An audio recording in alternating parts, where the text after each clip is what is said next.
দর্শক, ইস্পানি মির্জাপুর শুভরাত্রিতে আপনাদের সবাইকে স্বাগত জানাচ্ছি। আজকে আমরা আলোচনা করব সংস্কার কতদূর, ঐকমত্য না অনৈক্য। এ বিষয়ে কথা বলবার জন্য আজকে আমাদের সাথে অত্যন্ত গুরুত্বপূর্ণ অতিথি, মাননীয় প্রধান উপদেষ্টার বিশেষ সহকারী সিনিয়র সাংবাদিক এবং যিনি ঐকমত্য কমিশনের সাথে কাজ করছেন, সিনিয়র সাংবাদিক জনাব মনির হায়দার রয়েছেন আমাদের সাথে। আমি স্বাগত জানাই মনির হায়দার ভাই আপনাকে। এবং আমরা আগেই বলেছি যে আমাদের আজকের যে আয়োজনের বিষয়টি, পুরো অনুষ্ঠান জুড়ে আমরা কথা বলবো আসলে সংস্কারের কি অবস্থা, ঐক্যমত্য না অনৈক্য না বিভেদ না এখনও একটা পথ আমরা দেখতে পাচ্ছি, সে বিষয়ে আমরা কথা বলব। মিস্টার মনির, আমরা দেখেছি যে দশম দফার যে আলোচনা সেটি শেষ হয়েছে এবং এর আগে বেশ কয়েক দফা আলোচনা দশম দিনের আলোচনা শেষ হয়েছে এবং আপনারা নানা বিষয় নিয়ে কথা বলছেন। সকল দলগুলি সেখানে অংশগ্রহণ করেছে। অগ্রগতি প্রথমত কত শতাংশ, চ্যালেঞ্জ কোথায় কোথায় দেখতে পাচ্ছেন এবং এই চ্যালেঞ্জকে কীভাবে মোকাবেলা করা সম্ভব, আপনার বিশ্লেষণ। অনেক ধন্যবাদ। প্রথমে আমি আর আপনি একটা ঐক্যমত্যে পৌঁছানোর চেষ্টা করি যে আমরা আলোচনাটা মানে আমি এমনভাবে করব যে এটা আসলে খুব জ্ঞানীগুণী লোকদের জন্য না, সাধারণ মানুষের বোঝার সুবিধার মতো করে বলবো আর কি। তো এই জন্য অনেকটা মানে পুরনো কথা আবার নতুন করে বলার প্রয়োজন পড়তে পারে। আর এটা হলো যে ঐক্যমত্য কতদূর, অনৈক্য নাকি ঐক্য, সেটা আপনি প্রশ্ন করেছেন। আমি বিভেদও প্রশ্ন করেছি, বিভেদও আছে কি? বিভেদ আর কি, হ্যাঁ, যাই হোক, বিভেদ কথাটা আমরা ব্যবহার না করি, আমরা বরং ঐক্য আর অনৈক্য কথাটাই ব্যবহার করতে পারি। তো ঐক্য কখন দরকার পড়ে? যখন অনৈক্য কিছুটা থাকে, কম কিংবা বেশি। তো নিশ্চয়ই ঐক্যের কোথাও না কোথাও ঘাটতি আছে, সেজন্যই মানে ঐক্যমত্য গড়ে তোলার চেষ্টা। আমি আপনাকে একটা পুরনো উদাহরণ দিয়ে, মানে আমরা কি সংস্কার নিয়ে জাতি এখন কাজ করছে, এই কাজটা তো শুধু সরকার করছে না বা জাতীয় ঐক্যমত্য কমিশন করছে না, এটা গোটা জাতি এখন ইনভলভ। কিভাবে ইনভলভ? যে প্রায় সকল political party, major political party এবং মেজর না হলেও অনেক পলিটিক্যাল পার্টি এই প্রক্রিয়ায় যুক্ত। এবং এর আগে নাগরিক সমাজের সঙ্গে কথা বলা হয়েছে, নাগরিক সমাজের একাধিক প্ল্যাটফর্ম এই সংস্কার এবং জাতীয় ঐক্য নিয়ে মাঠে তৎপর আছে, পেশাজীবীদের একাধিক গ্রুপের সঙ্গে কথা বলা হয়েছে। ফলে এটা একটা জাতীয় প্রচেষ্টা এবং ব্যাপক ভিত্তিক প্রচেষ্টা। তো এখন এই সংস্কারটা কেন, কি সংস্কার? আমরা একটু স্মরণ করতে পারি যে 1991 সালে প্রথমবারের মতো বাংলাদেশে একটা নির্দলীয় নিরপেক্ষ সরকারের অধীনে নির্বাচন হয়েছিল এবং তারপর 1996 সালের আগেই একটা তত্ত্বাবধায়ক, নির্দলীয় তত্ত্বাবধায়ক সরকার গঠনের জন্য ব্যাপক ভিত্তিক রাজনৈতিক আন্দোলন সংগ্রাম গড়ে উঠেছিল, যার ধারাবাহিকতা এক পর্যায়ে তত্ত্বাবধায়ক সরকার সাংবিধানিকভাবে প্রবর্তিত হলো। তো কেন এটা হলো? প্রথমত 91 সালে একটা নির্দলীয় অন্তর্বর্তীকালীন সরকার গঠনেরই বা কেন দরকার পড়লো? জাস্টিস শাহাবুদ্দিনকে টেনে এনে এবং এই শর্তে যে তিনি এসে এই সরকার চালিয়ে 3 মাস পরে আবার চিফ জাস্টিসের চেয়ারে ফিরে যাবেন। সব দল মিলেই কিন্তু কাজটা করেছে। আবার পরবর্তীতে বিএনপি ক্ষমতায় থাকা অবস্থায় বিএনপি ছাড়া বাকি সকল বড় দল একজোট হয়ে আবার তত্ত্বাবধায়ক সরকারের দাবিতে আন্দোলন করলো এই কারণে যে জাতি হিসাবে আমাদের অভিজ্ঞতা, এরশাদ ক্ষমতায় থাকা অবস্থায় দুটো নির্বাচন হয়েছিল, 1996 সালে এবং 1988 সালে। 96 সালে নির্বাচনে বিএনপি ছাড়া অন্যরা গিয়েছিল, আওয়ামী লীগ, জামাত গিয়েছিল। 88 সালের নির্বাচনে আওয়ামী লীগ এবং জামাত আর যায়নি। সেখানে জাসদ রবকে গৃহপালিত বিরোধী দল বানিয়ে একটা নির্বাচন হয়েছিল। তো দলীয় সরকারের অধীনে নির্বাচন কেমন হয় সেই অভিজ্ঞতা, তিক্ত অভিজ্ঞতার কারণেই এরশাদের পতনের পর একটা নির্দলীয় অন্তর্বর্তীকালীন সরকার গঠনের প্রয়োজন পড়লো এবং সবাই একমত হলো, সব রাজনৈতিক দল, এবং সেই নির্বাচনের মধ্য দিয়ে বিএনপি ক্ষমতায় আসলো। বিএনপি ক্ষমতায় আসার পরে বিএনপি ওই জিনিসটা ভুলে গেল যে একটা নির্দলীয় নিরপেক্ষ সরকারের অধীনে নির্বাচন হওয়ার ব্যাপারে একটা জাতীয় ঐক্য তৈরি হয়ে আছে। তো আন্দোলন হলো, আওয়ামী লীগ, জাতীয় পার্টি, জামাত এবং অন্য দল সবাই মিলে আন্দোলন করলো একটা নির্দলীয় সরকারের দাবিতে। বিএনপি প্রথমে মানতে চায়নি, কিন্তু 15ই ফেব্রুয়ারির সেই বহুল আলোচিত ইলেকশনের পর বিএনপি শেষ পর্যন্ত, আমার মনে আছে সাংবাদিক হিসাবে সারা রাত পার্লামেন্টে বসে সেটা কাভার করেছিলাম, প্রধানমন্ত্রী বেগম খালেদা জিয়ার নেতৃত্বে সারা রাত সংসদের অধিবেশন চললো এবং তত্ত্বাবধায়ক সরকার বিল পাশ করে তারপরে বিএনপি পদত্যাগ করে চলে গেল। এই সবই ছিল অভিজ্ঞতার ফল যে দলীয় সরকার অধীনে সঠিক নির্বাচন হয় না, তাই একটা নির্দলীয় তত্ত্বাবধায়ক সরকার দরকার, এবং সেটা সংবিধানে অন্তর্ভুক্ত করা হলো। কিন্তু আবার আমরা গত 16 বছরের ফ্যাসিবাদী শাসন আমলে মানে এই সূচনাটাই হয়েছিল তত্ত্বাবধায়ক সরকার বাতিলের মধ্য দিয়ে। এই দৃষ্টান্তটা এই জন্য দিলাম যে এখন যে সমস্ত সংস্কারের বিষয়গুলো সামনে আসছে এবং সংস্কার করা প্রয়োজন বলে মনে করা হচ্ছে, বিভিন্ন মহল থেকে বলা হচ্ছে, এগুলো বলা হচ্ছে অভিজ্ঞতার কারণে। যে আমাদের গত 53 বছরের অভিজ্ঞতায় আমাদের রাজনৈতিক এবং রাষ্ট্র পরিচালনার ক্ষেত্রে যেই ঘাটতিগুলো আমাদের সামনে পরিষ্কার হয়েছে, সেই ঘাটতিগুলো দূর করা, সেই ফাঁক ফোকরগুলো দূর করা, সেই সীমাবদ্ধতাগুলো দূর করা, এটাকে আরও গণতান্ত্রিক করা, আরও নিরপেক্ষ ব্যবস্থা কায়েম করা, সেই জন্যই এই সংস্কার প্রচেষ্টা। আমি আসলে মাঝে মাঝে যখন আমার মাথায় কিছু আসবে, আপনি যেহেতু একেবারেই ভিতরকার অনেক জিনিস জানবেন এবং বলতে পারবেন, কতটুকু আপনি বলবেন সেটি আপনার ইচ্ছার উপর ডিপেন্ড করবে যে আসলে আমরা আজকে অনুষ্ঠানের মাধ্যমে দিয়ে বিশেষ কোনো কিছু জাতিকে জানাতে পারবো কিনা ভিতরকার অবস্থা। আমি একটা ছোট্ট বিষয় আপনাকে খালি প্রশ্ন করি, সেটি হচ্ছে যে বেগম খালেদা জিয়া সারা রাত জেগে থেকে সেখানে সংসদে তিনি কিন্তু তত্ত্বাবধায়ক সরকারের বিলটি পাশ করে দিয়ে তিনি সংসদের আসন থেকে সরে গেলেন। পরবর্তীতে যেটা আপনি বলতে চাইলেন, যেটি ফ্যাসিস্ট সরকার ক্ষমতা আসার পর পরপর 3টি নির্বাচন, পঞ্চম সংসদের নানা অপকর্ম করলেন, কিন্তু সেগুলি সব কিছু মিলিয়েই এই অন্তর্বর্তীকালীন সরকার ক্ষমতা আসার আগ পর্যন্ত, 5ই আগস্টের আগ পর্যন্ত সবার তো একটি ছিল এক দফা, যে শেখ হাসিনা এবং ফ্যাসিস্টিজমের যেটি পদত্যাগ বা তাদেরকে সরে যাওয়া, সেটাও আমরা পেলাম। কিন্তু সেই সময় কি আমরা এটি বলেছি যে নির্বাচন কি স্থানীয় সরকার হবে, না জাতীয় নির্বাচন আগে হবে, না পিআর নির্বাচন হবে? এই ধরনের দ্বন্দ্ব সংঘাতগুলো যে তৈরি হচ্ছে, সেই জায়গাটাতে আপনি রাজনৈতিক দলগুলোর অবস্থানটাকে আপনি কিভাবে দেখতে পাচ্ছেন? দেখুন, এই জায়গায় আমি আসবো, কিন্তু আমি যে কথাগুলো বলছিলাম আমাকে ধারাবাহিকভাবে খুব দ্রুতই হয়তো শুনতে চাবে, অনেক আলোচনা যে আমি আপনার এই প্রশ্নে আসবো, কিন্তু যেটা বলবার জন্য আমি একটা মোটামুটি দীর্ঘ ব্যাকগ্রাউন্ড বললাম, অতীত ইতিহাস বললাম এই জন্য যে এখন যে সমস্ত বিষয়গুলো সংস্কারের আলোচনায় এগুলো কেন আসলো এই জন্য যে আমাদের খারাপ অভিজ্ঞতার কারণে। ধরুন, প্রথম কথা যে আমাদের নির্বাচন কমিশন কিভাবে গঠিত হবে। একটা সময় সরকারের প্রধানমন্ত্রীরাই নির্বাচন কমিশন নিয়োগ দিয়ে দিত। এটা নিয়ে যখন দেখা গেল যে আপত্তি, অনাস্থা, তখন একটা কৌশল করা হলো যে একটা সার্চ কমিটি গঠন করে তার মাধ্যমে নির্বাচন কমিশন নিয়োগ। মানে এরকম একটা লোক দেখানো ব্যাপার যে এখানে সরকার বা প্রধানমন্ত্রী কোনো ব্যাপার নাই, ওই সার্চ কমিটি সব করছে। কিন্তু কার্যত পক্ষে আসলে প্রধানমন্ত্রী করছেন, নির্দেশিত হয়ে করেছে। হ্যাঁ, প্রধানমন্ত্রী করছেন কিভাবে? কারণ আলটিমেটলি এই নিয়োগটা রাষ্ট্রপতি দেন। তো সংবিধানে বলা আছে রাষ্ট্রপতি দুটো কাজ ছাড়া সব কাজ প্রধানমন্ত্রী পরামর্শ করবেন। সুতরাং এই নির্বাচন কমিশনটা প্রধানমন্ত্রী নিয়োগ দেন, কিন্তু সার্চ কমিটি সহ নানা কিছুর আবরণে দেন, এটা নাটক তৈরি করে আবরণে। কিন্তু যেহেতু প্রধানমন্ত্রী দেন, সে কারণে অন্যদের কাছে এটা গ্রহণযোগ্য হয় না। মানে আমাদের ঠিকঠাক মতো একটা নির্বাচন কমিশন, সবার কাছে গ্রহণযোগ্য কমিশন গঠন করতে না পারাটা আমাদের একটা বড় জাতীয় সংকট।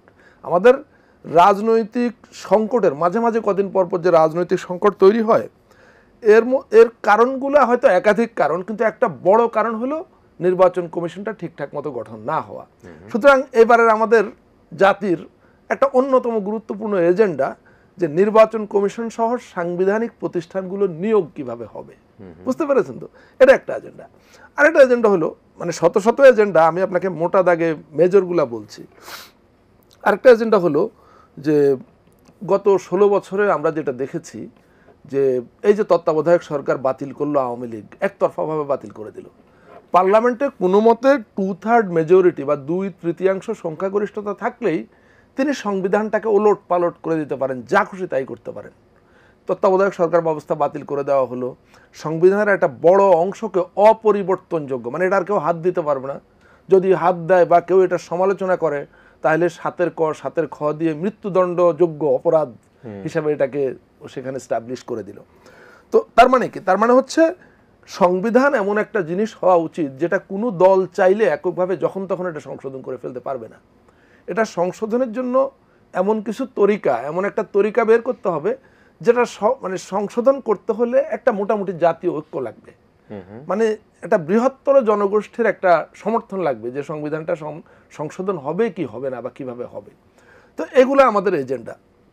আমাদের আরও এজেন্ডা, ধরেন দুর্নীতি দমন কমিশন। বিগত 16 বছরে আমরা দেখেছি এটাকে বলে স্বাধীন দুর্নীতি দমন কমিশন।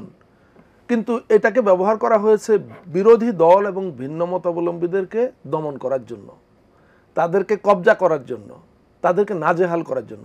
আমরা পুরো 16 বছর এই দৃশ্যই দেখেছি। সুতরাং দুর্নীতি দমন কমিশন এটা এমনভাবে গঠন করতে হবে যে ওই কমিশনের যারা দায়িত্বে থাকবেন, চেয়ারম্যান এবং কমিশনার, তারা কোনো ব্যক্তি বা দলের প্রতি কৃতজ্ঞ থাকবেন না, তারা দেশ এবং জাতির প্রতি কৃতজ্ঞ থাকবেন বা তাদের প্রতি দায়বদ্ধ থাকবেন। এমন ধরনের কমিশন গঠন করতে হবে। তাহলে সেটা কিভাবে হবে, সেটার একটা ব্যবস্থা আমাদের বের করতে হবে যাতে নিরপেক্ষভাবে নিয়োগ দেওয়া যায়। আমরা দেখেছি পাবলিক সার্ভিস কমিশন কিভাবে দলীয় ক্যাডারদেরকে, মানে পুলিশ বাহিনী থেকে শুরু করে অ্যাডমিন সার্ভিস বা অপরাপর সরকারি চাকরি, একটা সাংবিধানিক প্রতিষ্ঠান, কিন্তু সেটাকে এমনভাবে ব্যবহার করা হয়েছে যে একটা দলীয় অফিস। সুতরাং এখন আমাদের মধ্যে এই বোধ এসছে যে এই সাংবিধানিক প্রতিষ্ঠানটা যখন গঠন করা হবে, মানে এটার চেয়ারম্যান সদস্যদের যখন নিয়োগ দেওয়া হবে, সেটা যাতে একটা নিরপেক্ষ প্রক্রিয়ায় দেওয়া যায়। এভাবে আরও প্রতিষ্ঠান আছে, আমাদের মহা হিসাব নিরীক্ষক ও নিয়ন্ত্রক, অপরাপর সাংবিধানিক প্রতিষ্ঠান। তো এটা এক্সাম্পল হিসাবে বললাম, দৃষ্টান্ত হিসাবে, যে আমাদের অভিজ্ঞতা আমাদেরকে শিখিয়ে দিচ্ছে যে কোথায় কোথায় আমাদের সংস্কার করা লাগবে, এবং সেই সংস্কারের এজেন্ডাগুলা নিয়ে এখন জাতীয় ঐক্যমত্য কমিশন এখানে একটা ক্যাটালিস্টের রোল প্লে করছে, কিন্তু কার্যত পক্ষে গোটা জাতি এই সংস্কার প্রক্রিয়া এখন যুক্ত। এবার আপনার জায়গায় আসে, আপনি যেটা বললেন, তার মধ্যে একটা ছোট্ট করে একটা প্রশ্ন করে রাখি। আমি যে একটা মোটা দাগে প্রশ্ন করেছি সেটি হচ্ছে, তাহলে 5ই আগস্টের পূর্বে জাতি কি এটি চিন্তা করেছে কিনা যেটি স্থানীয় সরকার নাকি জাতীয় নির্বাচন? জাতি কি এটা চিন্তা করেছে স্থানীয় সরকার না জাতীয় নির্বাচন, সেটা কিন্তু আমাদের সংস্কারের এজেন্ডা নাই, সেটা নাই, কিন্তু সেগুলো নিয়ে আপনি কথা বলবেন। আসলে সেই ঐক্যমতের জায়গাটা কেন, কি কারণে হঠাৎ করে আমরা দেখলাম ইসলামী ঐক্যজোট একটা সমাবেশ করলো, সেখান থেকে নতুন একটা প্রশ্ন উত্থাপিত হলো, পিআর নির্বাচনের প্রশ্ন আসলো। আমি যেহেতু আপনি নির্বাচন কমিশনের কথা বলছেন, বর্তমান নির্বাচন কমিশন তো এই অন্তর্বর্তীকালীন সরকারের অধীনেই আসার পরে হয়েছে। এই নির্বাচন কমিশন নিয়ে আপনার বিশ্লেষণ কি? না, আমি এই কমিশন সম্পর্কে কিছু বলবো না, কারণ আপনার প্রশ্ন আমি বুঝেছি। এই কমিশন বর্তমান সরকারের আমলে গঠিত হয়েছে না আগের সরকারের আমলে গঠিত হয়েছে, এটা গুরুত্বপূর্ণ না। গুরুত্বপূর্ণ হলো এই কমিশন বিদ্যমান ব্যবস্থায় গঠিত হয়েছে, বিদ্যমান যে আইনি ব্যবস্থা সেটার আওতায় গঠিত হয়েছে। এখন এই কমিশন নিয়ে আপনি এটা যথার্থতা নিয়ে বিতর্ক করবেন কি করবেন না সেটা আপনার ব্যাপার। তাহলে কেউ না কেউ তো করছে দেখতে পাচ্ছি। না, করতেই পারে, কিন্তু এইটা গঠিত হয়েছে বিদ্যমান আইনের আওতায়, সার্চ কমিটির মাধ্যমে খুঁজে বের করে যেভাবে করা হয়। এখন এটা নির্দলীয় সরকার ক্ষমতা এই মুহূর্তে দায়িত্বে আছে, ফলে এখনকার পরিবেশ একরকম। কিন্তু যদি এখন কোনো দলীয় সরকার ক্ষমতায় থাকতো তাহলে কি হতো সেটা আপনিও বোঝেন, আমিও বুঝি। সুতরাং এটা একটা অপ্রয়োজনীয় তর্ক, এটা করে কোনো লাভ হবে না। এই কমিশনের গ্রহণযোগ্যতা আছে কি নাই সেটা রাজনৈতিক দলগুলো বলবে, আপনি বলার কিছু নেই। যারা বলছে সেটা নিয়ে আপনার বিশ্লেষণ কি আপনি দেখতে পাচ্ছেন? আপনি বরং আগের যে প্রসঙ্গটা এনেছেন সেখানে চলেন আমরা যাই। সেটা হলো যে 5ই আগস্টের আগে আমাদের জাতির এক দফা ছিল যে ফ্যাসিস্ট সরকারের কখন পতন ঘটবে বা তারা কখন বিদায় নেবে, তো সেটা তো হয়ে গেছে। এখন এত আলোচনা করে লাভ কি? আপনি তাই বলতে চাচ্ছেন? না, আমি বলছি যে তখন তো আমরা একটা জাতীয় নির্বাচন, গণতান্ত্রিক সরকার আসবে, ক্ষমতার পালা বদল হবে, যারা বেশি ভোট পাবে, যারা জনগণকে ভোট দিবে তারাই আসবে। না, কিন্তু এই কথাটা আপনি যেটা এখন বললেন এটা ঠিক 5ই আগস্টের আগের কথা না, এটা হলো গত 16 বছরের কথা। জি, কিন্তু 16 বছরের মধ্যে আমাদের জুলাই এবং আগস্টের 5 তারিখ পর্যন্ত এই সময়টা, এটা একটা ভিন্নতর সময়। এটা 16 বছরের বাকি সময়টার মতো কিন্তু না, এটা আমাদেরকে মানতে হবে এবং বুঝতে হবে। এই সময়টা একটা মিরাকল সময়, এক ধরনের অলৌকিক সময়। এই ফ্যাসিবাদী হাসিনার ফ্যাসিবাদী শাসনকে 16 বছর চেষ্টা করেও কেন বিতাড়িত করা যায়নি হচ্ছে কাঙ্ক্ষিত জাতীয় ঐক্যটা তৈরি হয়নি। এই ফ্যাসিবাদ বিরোধী যে জনগোষ্ঠী তাদের মধ্যে জাতীয় ঐক্য হয়নি, যে কারণেই হোক সেটা হয়নি। কিন্তু এক ধরনের মিরাকল বা অলৌকিক প্রক্রিয়ার মধ্য দিয়ে এই জুলাই আগস্ট মাসে এসে একটা জাতীয় ঐক্য তৈরি হলো, এমন এক অভূতপূর্ব জাতীয় ঐক্য যে ওই ঐক্যের বোমায় ফ্যাসিবাদের মসনদ তছনছ হয়ে গেছে। সুতরাং এই 1 মাস সময়ে আমাদের মধ্যে, গোটা জাতির মধ্যে এমন কিছু উপলব্ধি তাৎক্ষণিকভাবে তৈরি হয়েছে, এমন কিছু নিড বা ডিমান্ড তৈরি হয়েছে, বা এমন একটা অবস্থান তৈরি হয়েছে যে আমাদেরকে আমাদের গত 53 বছরের যে রাজনৈতিক সংস্কৃতি বলুন, চর্চা বলুন, বা রাজনৈতিক দৃষ্টিভঙ্গি বলুন, সেগুলো পরিবর্তনের একটা তাগিদ দেয়। আমাদের রাষ্ট্র ব্যবস্থা, আমাদের সাংবিধানিক প্রতিষ্ঠানগুলো, এগুলোকে একটা মোটামুটি আমূল পরিবর্তন বা সংস্কারের তাগিদ দেয়। আপনি নিশ্চয়ই, আপনার মনে আছে যে যেই মুহূর্তে ফ্যাসিবাদী শাসক চক্র পালিয়ে যায় দেশ থেকে, ওই সময় এই কথাটা ব্যাপকভাবে আমাদের বিপ্লব অভ্যুত্থানের যারা নেতৃত্ব দিয়েছিল, আমাদের তরুণ সমাজ, তাদের প্রায় সকলেই সে সময় মিডিয়াকে বলেছিল যে একটা নতুন বন্দোবস্ত, একটা সব কিছু পাল্টে ফেলা, মানে যে সংস্কৃতি আমাদের ছিল রাজনৈতিক ক্ষেত্রে, রাষ্ট্র ব্যবস্থার ক্ষেত্রে, সব কিছু পাল্টে একটা নবযাত্রার, একটা নতুন অভিযাত্রার অঙ্গীকার বা প্রত্যয় আমরা সবার মধ্যে দেখেছিলাম, আমাদের প্রত্যেকের মধ্যেই ছিল। মূলত সেই প্রত্যয়, অঙ্গীকার বা আকাঙ্ক্ষা অনুযায়ী এখন এই সংস্কার প্রক্রিয়া চলমান। এবং এই সংস্কারের মধ্য দিয়ে আমরা কি পেতে চাই? আমরা পেতে চাই যে এখানে এমন এক গণতান্ত্রিক বিধি ব্যবস্থা প্রতিষ্ঠিত হবে যার মধ্য দিয়ে প্রতি 5 বছর পর পর বা নির্ধারিত সময় পর পর একটা সুষ্ঠু, গ্রহণযোগ্য, অবাধ জাতীয় নির্বাচন অনুষ্ঠিত হবে। এবং সেই নির্বাচন নিয়ে খুব বেশি বিতর্ক থাকবে না। সেই নির্বাচনকে কোনো দল তাদের পক্ষে নিয়ে যেতে পারবে না। কোনো দল চাইলেও এই নির্বাচন কমিশন সহ সাংবিধানিক প্রতিষ্ঠানগুলোকে দলীয় প্রতিষ্ঠান হিসাবে ব্যবহার করতে পারবে না। এইটা নিশ্চিত করবার জন্য, যতটুকু সম্ভব নিশ্চিত করবার জন্য এই সংস্কার উদ্যোগ। জি, বলুন এবার। জি, কিন্তু একটা বিষয়, সেটি হচ্ছে আমরা অন্তর্বর্তীকালীন সরকারের প্রধান প্রফেসর ডক্টর ইউনূস স্যার যখন বিএনপির ভারপ্রাপ্ত চেয়ারম্যান জনাব তারেক রহমানের সাথে তার সাক্ষাৎ হলো এবং যৌথ একটা ঘোষণা সেখান থেকে আসলো, ঘোষণাই আমি বললাম আসলো, তারপর থেকে মনে হচ্ছিল যে চিত্রটা কেন জানি মনে হয় যে যুগপৎ আন্দোলন যারা করেছেন তাদের মধ্যে অনৈক্যটা বেশি শুরু হয়েছে। আমরা ইতিমধ্যে যেটা দেখতে পাচ্ছি, যেটা বিএনপি যেসব বিষয়ে দ্বিমত পোষণ করে, সেখানে গিয়ে আবার দেখা যায় জামাত ইসলাম, এনসিপি, ইসলামী আন্দোলন, গণ অধিকার, তারা আবার সেখানে সহমত পোষণ করে। এরা সহমত পোষণ করলে ওনারা দ্বিমত পোষণ করে। তার মধ্যে এখন যেটি সবচেয়ে বড় আলোচনার বিষয় দাঁড়িয়েছে সেটি হচ্ছে যে পিআর যে নির্বাচনের কথা বলা হচ্ছে, যদিও আজকে ডক্টর আসিফ নজরুল স্যার তিনি উচ্চকক্ষে পিআর নির্বাচন হবেন বলে একটা আশাবাদ ব্যক্ত করেছেন একটা অনুষ্ঠানে। উচ্চকক্ষের বিষয়টি সেটা নিশ্চয়ই ভাবনার মধ্যে থাকতে পারে, কিন্তু এই যে মত দ্বিমত এবং পিআর নির্বাচন, জাতীয় নির্বাচন নাকি স্থানীয় সরকার নির্বাচন, এই জায়গাগুলোর সমাধানের জায়গাটা কীভাবে বের হবে? হ্যাঁ, দেখুন, প্রথম কথা হলো আপনার এই তথ্যের সঙ্গে আমি দ্বিমত পোষণ করি যে মাননীয় প্রধান উপদেষ্টা লন্ডন সফর এবং জনাব তারেক রহমানের সঙ্গে বৈঠকের পরে এই চিত্রটা তৈরি হয়েছে। এটা মোটেই এর পরে তৈরি হয়নি। মূলত বিএনপি, জামাত ইসলামী, এনসিপি বা অপরাপর রাজনৈতিক দল, এরা প্রত্যেকে ভিন্ন ভিন্ন রাজনৈতিক দল, এদের প্রত্যেকের ভিন্ন ভিন্ন রাজনৈতিক আদর্শ, দর্শন, দৃষ্টিভঙ্গি আছে, অবস্থান আছে। সুতরাং এটা থাকবে, এই ভিন্নতা থাকবেই। এবং রাজনৈতিক অ্যালায়েন্স বা জোট কিংবা ওই যে আপনার কি বলে যে সমমনা রাজনৈতিক দল, হ্যাঁ, এগুলো আমরা আগেও দেখেছি, এখনো আছে। আপনি বরং যেটার কথা বললেন যে পিআরের নির্বাচন, দেখুন, জাতীয় ঐক্যমত্য কমিশন গঠন হবার আগে 6টা সংস্কার কমিশন গঠিত হয়েছিল, পরে আরো 5টা হয়েছে, আমরা ওই 6টায় থাকি।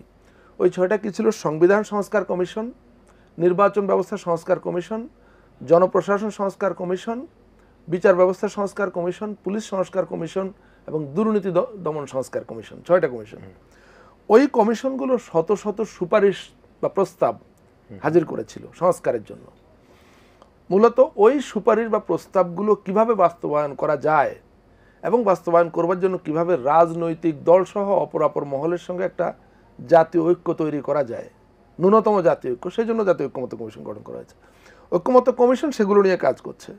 কাজের দুটো অংশ, একটা হলো যে আশু বাস্তবায়নযোগ্য যে সমস্ত পিআর নির্বাচনের কথা আসছে, সেখানে আশু বাস্তবায়নযোগ্য যে সমস্ত সুপারিশ বা প্রস্তাব, সেগুলো সরকারের বিভিন্ন মন্ত্রণালয় এবং দপ্তর, নির্বাচন কমিশন সবাইকে পাঠিয়ে দেওয়া হয়েছে, তারা এগুলো নিয়ে কাজ করছে। আর কিছু সুপারিশ বা প্রস্তাব আছে যেগুলো রাজনৈতিক দলগুলোর মতামত ছাড়া এবং সংবিধান সংশোধন বা বড় রকমের আইনি সংস্কার ছাড়া বাস্তবায়ন করা সম্ভব না। সেগুলো বাস্তবায়ন কিভাবে করা যাবে সেটা নিয়ে আলোচনা, যে সিরিজ আলোচনা চলছে, আপনি যেটা মেনশন করলেন। এখন এই সমস্ত সুপারিশের মধ্যে কি পিআর বা আনুপাতিক নির্বাচনের ব্যাপার আছে? আছে, আছে এবং নাই, দুটোই। কিভাবে সেটা কি ছিল আপনাদের আলোচনায়? সেটা কি আমি বলছি আছে এবং নাই। আছে হলো জাতীয় সংসদে 2 কক্ষ বিশিষ্ট পার্লামেন্ট গঠনের প্রস্তাব করা হয়েছে। একাধিক কমিশন থেকে, সংবিধান সংস্কার কমিশন এবং নির্বাচন ব্যবস্থা সংস্কার কমিশন, যে আমাদের একটা উচ্চ কক্ষ একটা নিম্ন কক্ষ থাকবে, যেটা বিএনপির 31 দফাও ছিল। বহু আগে থেকে বিএনপি এটা বলে আসছে, 31 দফায় তো ছিলই। নিম্ন কক্ষ কোনটা, যেটা এখনকার পার্লামেন্ট আছে এটাকে নিম্ন কক্ষ বলা হবে, এটা মূল পার্লামেন্ট। আর উচ্চ কক্ষ হলো আরেকটা হাউস যেখানে 100 আসনের পার্লামেন্ট হবে, সেটা কিছু ক্ষেত্রে আলংকারিক আর কিছু ক্ষেত্রে খুবই কার্যকর বা খুবই গুরুত্বপূর্ণ দায়িত্ব তাদের উপরে থাকবে। বড় বড় কোনো ইস্যু থাকলে সেখানে যাতে না, আমি বলছি মূলত সংবিধান সংস্কারের ইস্যুটা সেখানে সবচেয়ে গুরুত্ব পাবে কখনো প্রয়োজন হলে। এখন কমিশনগুলো প্রস্তাব করেছে যে উচ্চ কক্ষটা গঠিত হবে পিআর বা আনুপাতিক নির্বাচন, আনুপাতিক পদ্ধতি নির্বাচনের মধ্য দিয়ে। আর নিচের মানে নিম্ন কক্ষ যেটা মূল পার্লামেন্ট যেটা আছে, এটা এখন যে পদ্ধতিতে হচ্ছে সেই পদ্ধতিতেই হবে। সুতরাং পিআর কিন্তু কমিশনের এজেন্ডায় আছে, সংস্কার এজেন্ডা আছে, সেটা হলো উচ্চ কক্ষ। আপনি যেটা বললেন যে কোনো কোনো দল বলছে যে 2 কক্ষই পিআর পদ্ধতিতে হতে হবে, এটা সেই দলের অবস্থান, যে কেউ বলতে পারে এটা। যেমন বিএনপির তরফ থেকে এখন পর্যন্ত যেটা বলা হয়েছে যে নিম্নকক্ষ যেভাবে হচ্ছে সেভাবেই হবে, উচ্চ কক্ষ পুরাটা পিআর হবে না, আংশিকভাবে হবে, 50-50 করে তারা। তো এটা তার দলীয় অবস্থান, এটা তো বিএনপির অধিকার সেই অবস্থানটা গ্রহণ করবে। ঠিক একইভাবে অন্য আরেকটা দলের অধিকার যে সে অবস্থান নিচ্ছে যে 2 হাউসেই পিআর হতে হবে, কিন্তু কেউ একটা অবস্থান নিলেই তো সেটা হয়ে যাচ্ছে। সেটা কি আপনাদের এজেন্ডার মধ্যে ছিল কখনো? না, আমি সেটা পিআর পদ্ধতি নির্বাচন, আনুপাতিক হারে নির্বাচন আমি বলছি আপনাকে সেটা। এখন আপনাকে দেখতে হবে যে ঐক্যমত্য কমিশন বা সরকার নিজে এই 2 অবস্থানের কোনোটার পক্ষ নিচ্ছে কিনা। ঐক্যমত্য কমিশন এখনো পর্যন্ত কোনোটার পক্ষ নেয়নি, সরকারও কোনোটার পক্ষ নেয়নি। ঐক্যমত্য কমিশনের অবস্থান হলো যে আপার হাউসটা পিআর পদ্ধতিতে নির্বাচন হবে, কমিশন সেখানেই আছে। হ্যাঁ, না সেটেল না, এটা নিয়ে আলোচনা হচ্ছে। কিন্তু আপনি যেটা বললেন যে সমস্ত দলেরা 2 হাউসেই পিআর চাচ্ছে, সেটা তাদের অবস্থান না, সেটা কি কমিশনের এজেন্ডা না, আপনাদের এজেন্ডার মধ্যে ছিল? আমাদের এজেন্ডা এখনো নাই, কখনোই ছিল না।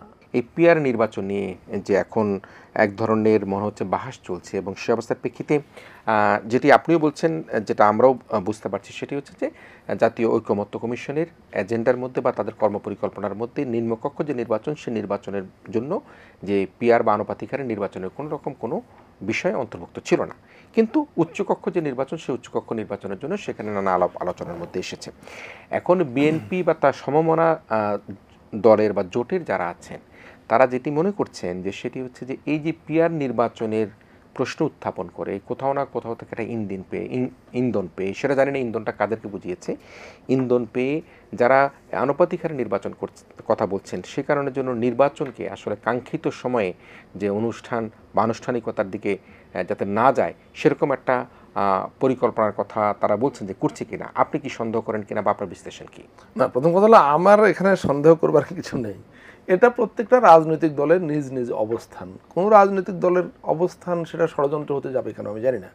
কারণ নির্বাচন করবে নির্বাচন কমিশন, নির্বাচনের সহায়তা দিবে সরকার, সরকার এবং নির্বাচন কমিশনের ভূমিকাটাই সবচেয়ে গুরুত্বপূর্ণ বা সিদ্ধান্তটাই সবচেয়ে গুরুত্বপূর্ণ। মাননীয় প্রধান উপদেষ্টা তিনি, আমরা জানি এর আগে দীর্ঘদিন ধরে বিএনপির তরফ থেকে ডিসেম্বর মাসে নির্বাচনের কথা বলা হয়েছিল। তো প্রধান উপদেষ্টা বিভিন্ন সময় বলতেন যে ডিসেম্বর থেকে পরবর্তী বছরের জুন মাসের মধ্যে নির্বাচনটা হবে। স্পেসিফিক কোনো মাসের কথা তিনি বলতেন না, বলতেন যে এই সময়ের মধ্যে হবে। ফেব্রুয়ারির মধ্যে হওয়ার যে কথা আলোচনাটা আসছিল, ফেব্রুয়ারির মধ্যে আলোচনাটা ছিল, জামাতের তরফ থেকে একটা দাবি ছিল যে ফেব্রুয়ারি অথবা এপ্রিল। আচ্ছা, বিএনপির দাবি ছিল ডিসেম্বর, আর মাননীয় প্রধান উপদেষ্টা বলতেন যে ডিসেম্বর থেকে পরবর্তী বছরের জুন মাসের মধ্যে যে কোনো দিন। লন্ডন বৈঠকে কি আলোচনা হয়েছিল? আমি সেটাই বলছি। কিন্তু লন্ডনে ওনার বিএনপির ভারপ্রাপ্ত চেয়ারম্যান জনাব তারেক রহমান সাহেবের সঙ্গে ওনার মিটিংয়ের পর যে যৌথ ঘোষণা দেওয়া হয়েছিল, সেখানে বলা হয়েছিল যে ফেব্রুয়ারি মাসের একটা সুবিধাজনক সময় নির্বাচনের ব্যাপারে তারা একমত হয়েছেন, এবং মাননীয় প্রধান উপদেষ্টা বলেছিলেন পরিষ্কারভাবে, কিন্তু তার আগে আমাদেরকে সংস্কারের কাজটা করা লাগবে এবং বিচারটাকে এগিয়ে নেওয়া লাগবে। আপনার নিশ্চয়ই মনে আছে। সো এগুলা একটা আরেকটা ছাড়া না কিন্তু, এবং সে কারণেই তিনি আগেও সবসময় জাতীয় ঐকমত্য কমিশনকে সবসময় তাড়া দিতেন যে এটা তাড়াতাড়ি কাজটা শেষ করে ফেলতে হবে। লন্ডন সফরের পর তিনি এই তাড়া দেওয়াটাকে আরও জোরালো করেছেন। তিনি বলেছেন যেহেতু একটা সময়সীমার কথা আমরা বলেছি, কাজগুলো তাড়াতাড়ি শেষ করতে হবে, আমাদের এটা তাৎপর্যপূর্ণ সংস্কার একমত হয়ে যেতে হবে, এবং পারলে জুলাই মাসের মধ্যেই এই জুলাই চার্টার বা জাতীয় সনদ এটা করে ফেলতে হবে। আপনাকে জানিয়ে রাখি যে জাতীয় ঐক্যমত্য কমিশনের যিনি সহ সভাপতি প্রফেসর আলী রিয়াজ, তিনিই তো মূলত এই সংস্কার আলোচনাটায় নেতৃত্ব দিচ্ছেন। মাননীয় প্রধান উপদেষ্টা এই কমিশনের প্রধান, কিন্তু কার্যক্ষেত্রে প্রতিদিন আলোচনায় নেতৃত্ব দিচ্ছেন প্রফেসর আলী রিয়াজ। তার একটা স্বপ্ন ছিল যে শহীদ আবু সাঈদের শহীদ হবার দিনে তিনি এই চার্টারটা ঘোষণা মানে সবার স্বাক্ষরটা করতে পারেন কিনা, কিন্তু এখন এটা মনে হচ্ছে সম্ভব হবে না, কারণ আর মাত্র কয়েকদিন বাকি। এখন পর্যন্ত ঐক্যমতের জায়গাটা অনেকখানি অগ্রসর হয়েছে নিঃসন্দেহে। প্রায় প্রতিদিনের আলোচনাতেই একটা দুইটা বিষয় একমত হয়ে যাচ্ছে দলগুলো, কিছু এদিক সেদিক করে, কিন্তু 16 তারিখের মধ্যে হবে সেটা বলার এখন আর অবকাশ নেই। কিন্তু মাননীয় প্রধান উপদেষ্টার তরফ থেকে এই তাগিদটা অব্যাহত আছে যে তোমরা এই কাজটা তাড়াতাড়ি শেষ করো, কারণ আমরা যে ফেব্রুয়ারির টাইমলাইনটা দিয়েছি সে অনুযায়ী আমাদেরকে দ্রুত এগুলা শেষ করে শুধুমাত্র সনদ স্বাক্ষর করলেই তো হবে না, সেই সনদের অন্তর্ভুক্ত প্রস্তাবগুলো বা একমত হওয়া বিষয়গুলো কিভাবে বাস্তবায়িত হবে, কত দিনের মধ্যে কত সময়সীমার মধ্যে বাস্তবায়িত হবে সেগুলো ঠিক করার ব্যাপার আছে, বাস্তবায়ন প্রক্রিয়া শুরু করার ব্যাপার আছে। লন্ডন বৈঠকের পরবর্তী পর্যায়ের কথা বলছিলেন, আমি সেটাই বলছি। হ্যাঁ, তো এখন এই অবস্থায় আছে, মানে ফেব্রুয়ারির যে নির্বাচনের কথা যেটি একটা যৌথ আলোচনা হয়েছে, তিনি যদিও বলেছেন যে হ্যাঁ সেখান থেকে তো সরেনি। সরকার কি সরে যাওয়ার কোনো ঘোষণা দিয়েছে? কোন দিক থেকে বলা হয়েছে যে ফেব্রুয়ারিতে হবে না বা কিছু? তাহলে ফেব্রুয়ারিতে নির্বাচন হচ্ছে? হ্যাঁ, আমি আপনাকে স্মরণ করিয়ে দিলাম যে মাননীয় প্রধান উপদেষ্টা এই ঘোষণা দিয়েছেন, বলেছেন যে তবে আমাদের তার আগে এই সংস্কারগুলো করা লাগবে এবং আমাদের বিচারের কাজটাকে এগিয়ে নিতে হবে। তো বিচারের কাজ এগিয়ে যাচ্ছে, আমরা দেখছি প্রতিদিনই, সেটাও মিডিয়াতে নিয়মিতভাবে আসছে। গণহত্যার বিচার এবং ফ্যাসিস্টদের বিভিন্ন রকম হত্যা এবং নানা রকম অপরাধের বিচার হচ্ছে আমরা জানি ট্রাইব্যুনালে। পাশাপাশি সংস্কার প্রক্রিয়া দ্রুত এগিয়ে নেওয়ার চেষ্টা চলছে। প্রতিদিনই আপনি জানেন সকাল থেকে বিকাল পর্যন্ত মিটিংগুলো হচ্ছে সব দলের অংশগ্রহণে। বিভিন্ন বিষয়ে দ্বিমত ভিন্নমত ছিল, সেগুলোকে মোটামুটি কাটছাট করে মানে প্রত্যেককেই কিছু কিছু ছাড় দিতে হচ্ছে, কারণ ছাড় না দিলে ঐক্যমতের জায়গায় কিভাবে আসবে। তো হচ্ছে কিছু কিছু জায়গায় এখনো হয়নি, কিছু কিছু জায়গায় আলোচনা চলমান আছে, ফর্মাল কিংবা ইনফর্মাল আলাপ আলোচনা চলছে। আশা করা যায় যে এটা এগিয়ে যাবে। তো সেক্ষেত্রে আপনি যেহেতু একেবারেই ঐক্যমত্য কমিশনের ভিতরে অবস্থান করছেন, রাজনৈতিক দলগুলির ভাষা বুঝতে পারছেন, তারা প্রত্যেকেই তাদের স্ব অবস্থান থেকে বক্তব্য দিচ্ছেন। তো আমি যদি আবার একটু ফিরে আসি একই কথায় একটু স্পষ্টভাবে, সেটি তাহলে এই ফেব্রুয়ারিতে নির্বাচন নিয়ে যারা বলছেন, বিএনপি যিনি শঙ্কা প্রকাশ করছেন ফেব্রুয়ারিতে নির্বাচন না হওয়ার জন্য যে অপচেষ্টা চলছে পিআর নির্বাচন বা অন্যান্য বিষয় নিয়ে, সেই আমি এগুলাকে পলিটিক্যাল রেটোরিক মনে করি। কেন মনে করি? এই জন্য যে আবারও বলি যে নির্বাচনটা তো আর কোনো রাজনৈতিক দলের হাতে না, নির্বাচনটা নির্বাচন কমিশন এবং সরকারের হাতে। সরকার ঘোষণা দিয়েছে, সরকার তার সেই ঘোষণার কি ঘোষণা দিয়েছিল একটু আগেই তো বললাম যে লন্ডন প্রফেসর ইউনূসের বৈঠকের পরে যে ঘোষণা এসছে সেটা তো আছে নাকি? মানে ওই ঘোষণার পরিবর্তনের কোনো খবর আপনার কাছে আছে কিনা সেটা হলো আমার প্রশ্ন। না, ঘোষণাটা তো আমরা যেটা বুঝতে পারছি যে ফেব্রুয়ারিতে নির্বাচন হবার একটা প্রয়াসের কথা বলা হয়েছিল। হ্যাঁ, তো সেটাই তো বহাল আছে নাকি এখন পর্যন্ত? এর ভিন্ন কোনো ঘোষণা তো সরকার বা নির্বাচন কমিশনের তরফ থেকে আসেনি। তাহলে সংখ্যাটা কোথায়? এখন কোনো একটা দল পিআর, আপার house lower house both house PR চাইছে, এটা তার রাজনৈতিক অবস্থান, সেটার সঙ্গে নির্বাচন হওয়া না হওয়ার কি সম্পর্ক আমি জানি না। সেক্ষেত্রে যদি এটি নিয়ে দেখা গেল যেমন এনসিপি বলছেন যে তারা নির্বাচনেই যাবেন না, অনেকগুলি শর্ত দিয়েছেন ছাত্রদের দল, তারা নিশ্চয়ই আমাদের এগুলো রাজনৈতিক দলগুলোর অভ্যন্তরীণ মানে কি বলবো ইন্টার পার্টি রিলেশনের একটা ব্যাপার আছে। আমরা এত বড় একটা পরিবর্তন, আমরা দীর্ঘ 16 বছর একটা ফ্যাসিবাদী শাসনের মধ্যে ছিলাম, সকল রাষ্ট্রীয় প্রতিষ্ঠান ধ্বংস হয়ে গেছে, গণতান্ত্রিক মূল্যবোধ ধুলোয় মিশিয়ে দেওয়া হয়েছে। সেখান থেকে আমরা উঠে দাঁড়াবার চেষ্টা করছি, আমরা একটা বড় রকমের সংস্কারের মধ্য দিয়ে সব কিছুকে আবার ঠিকঠাক করার চেষ্টা করছি জাতি হিসাবে, আমরা মানে জাতি হিসাবে, এবং ভবিষ্যতে যাতে এ ধরনের ফ্যাসিবাদ আর তৈরি না হতে পারে, কোনো একজন স্বেচ্ছাচারী শাসক প্রধানমন্ত্রী কিংবা সরকার প্রধান চাইলেই মাফিয়াতান্ত্রিক একটা ব্যবস্থা কায়েম করে ফেলতে যাতে না পারে, সেই ফাঁকফোকরগুলা, সেই আশঙ্কা দূর করবার কি কি উপায় আছে সেগুলো খুঁজে বের করা, এই কাজগুলো এখন জাতি করছে ঐকমত্য কমিশনের প্রক্রিয়ার মধ্য দিয়ে। তো এটা করতে গিয়ে তো এমন না যে আমরা কোনো একটা বা দুইটা বৈঠকে বসলাম, সবাই এসে বললো হ্যাঁ ঠিকঠাক আমরা সব একমত হয়ে গেছে, এবার চলেন যাই, এটা তো সেরকম না। আবার এটা উত্তর কোরিয়া টাইপের কোনো ব্যবস্থাও না যে যিনি সবার উপরে বসে আছেন তিনি আদেশ দিলেন যে একমত হয়ে যাও, আর সবাই একমত হয়ে গেল। সেটাও তো হবে না। আমাদেরকে আলাপ আলোচনার মধ্য দিয়ে ভিন্নমতের জায়গাগুলোকে যতটা কাছাকাছি আনা যায় ছাড় দিয়ে একটা ন্যূনতম জাতীয় ঐক্য গঠনের চেষ্টা আমাদের চলছে। এখন এখানে দলগুলোর নিজ নিজ অবস্থান, নানা রকম দৃষ্টিভঙ্গি, পলিটিক্যাল রেটরিক এগুলা চলছে, চলবে, এর মধ্য দিয়ে আমাদের এগিয়ে যেতে হবে। তাহলে কি এটি আমরা বলা সুযোগ আছে কিনা যে লন্ডন বৈঠকে যে কাঙ্ক্ষিত সময় নির্বাচনের যে কথা বলা হয়েছিল, সেই কাঙ্ক্ষিত ফেব্রুয়ারির মধ্যে নির্বাচনের প্রস্তুতি বা নির্বাচন হবার যে আশাবাদটা করেছেন বিশেষ করে বিএনপির পক্ষ থেকে, সেই জায়গাটাকে এগিয়ে যাচ্ছে কিনা? আমি তো দেখছি এগিয়ে যাচ্ছে। আমি দেখছি যে নির্বাচন কমিশন তারা নিয়মিতভাবে বিভিন্ন কার্যক্রম হাতে নিচ্ছে, সরকারের সঙ্গে আলাপ আলোচনা চলছে।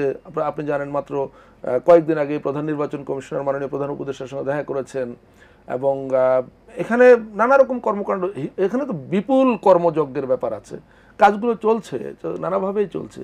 সরকারও নানা রকম, মানে আমি আজকের খবরে জানলাম, মানে পত্রিকায় দেখিনি, যে নির্বাচনের সময় আইন শৃঙ্খলা কিভাবে ঠিকঠাক রাখা হবে সেগুলো নিয়ে মানে নিয়মিতভাবেই মিটিং হচ্ছে, উচ্চ পর্যায়ে মিটিং হচ্ছে, মন্ত্রী আপনার উপদেষ্টা পরিষদ পর্যায়ে মিটিং হচ্ছে, উচ্চ পর্যায়ের কর্মকর্তাদের মিটিং হচ্ছে এগুলো নিয়ে, মানে কারিগরি দিক দিয়ে কিভাবে আরও নিশ্চিত করা যায় আইন শৃঙ্খলা ঠিক রাখা, ভোট কেন্দ্রগুলোর পরিবেশ ঠিক রাখা, এগুলো নিয়ে কাজ চলছে, দিন রাত কাজ চলছে।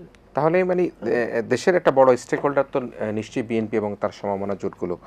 এদিকে যদি জামাত ধরি, ইসলামী দলগুলোর কথা ধরি, এনসিবির কথা ধরি, তারা যুগপৎভাবে কিন্তু একই মঞ্চে কথা বলছেন। এটা তো বাংলাদেশে তো এই অ্যালায়েন্স বা জোট ভিত্তিক রাজনীতি বহু আগে থেকেই ছিল, থাকবে। কিন্তু তাদের পক্ষ থেকে যে জোরালো দাবি যদি তারা এস্টাবলিশ করার চেষ্টা করে, তখন ঐক্যমত কমিশনের পজিশন কি হবে? না, এখন দেখুন, এক একজনের এক একটা দাবি থাকবে। কোন দাবির পটভূমিতে প্রেক্ষিতে ঐক্যমত কমিশনের কি অবস্থান হবে বা কি কৌশল হবে সেটা এখনই বলে দেওয়া সম্ভব না। ঐক্যমত কমিশন, আমি আপনাকে বলেছি, ঐক্যমত কমিশনের প্রচেষ্টাটা হলো যে গুরুত্বপূর্ণ সংস্কারের ইস্যুগুলোতে রাজনৈতিক পক্ষগুলোকে একটা ন্যূনতম ঐক্যের জায়গায় নিয়ে আসা। আবার কোট করি, একটা ন্যূনতম ঐক্যের জায়গায় নিয়ে আসা, নির্দিষ্ট ইস্যু ভিত্তিক। ঐক্যমত কমিশন এই কাজটা করছে, এবং দ্বিতীয় রাউন্ডে আপনার আজকে 10ম দিনের মতো আলোচনা হয়েছে, এবং এর মধ্য দিয়ে আমি এই মুহূর্তে ঠিক এক্স্যাক্টলি নাম্বারটা বলতে পারছি না আপনাকে, সংখ্যাটা, কিন্তু অনেকগুলো, মানে 8 থেকে 10টা গুরুত্বপূর্ণ বিষয় নিয়ে আলোচনা হয়ে গেছে। তার মধ্যে সম্ভবত 5টা একমত হয়ে গেছে, মোটামুটি একমত। আমি এই মুহূর্তে আপনারা বলতে পারবো না, একটা দুটা বলতে পারি, যেমন সংবিধানের 70 অনুচ্ছেদ, আমরা জানি এটা খুবই গুরুত্বপূর্ণ একটা ব্যাপার। আর এটা হলো পার্লামেন্টারি স্ট্যান্ডিং কমিটি, সংসদীয় স্থায়ী কমিটিগুলো। এটা সংক্ষেপে ইতিহাস বলি, সংসদীয় স্থায়ী কমিটিগুলোর এগুলো হচ্ছে সরকারের জবাবদিহিতা নিশ্চিত করবার একটা ব্যবস্থা। কিন্তু একটা সময় এই কমিটিগুলোর প্রধান হতেন মন্ত্রীরা। ধরেন স্বরাষ্ট্র মন্ত্রণালয় সম্পর্কিত সংসদীয় স্থায়ী কমিটির সভাপতি হলেন স্বরাষ্ট্রমন্ত্রী, এটা তো কিছু হলো না।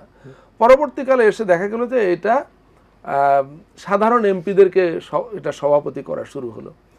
তো ভালোই অগ্রসর হচ্ছিল, কিন্তু 2009 সালে আবার এই যে ফ্যাসিবাদের সূচনা শুরু হলো, তারপরে এগুলো একদম শেষ হয়ে গেছে, কমিটি ব্যবস্থাটা আর কোনো কার্যকর অবস্থায় থাকেনি। এখন এটাকে আরও অগ্রসর হয়ে সংসদের 50টিরও বেশি স্থায়ী কমিটি আছে, এগুলোর অন্তত প্রায় অর্ধেক বা অর্ধেকের কাছাকাছি কমিটির সভাপতি পদ বিরোধী দলকে দেওয়ার সিদ্ধান্ত হয়েছে, এবং সবাই একমত হয়েছে।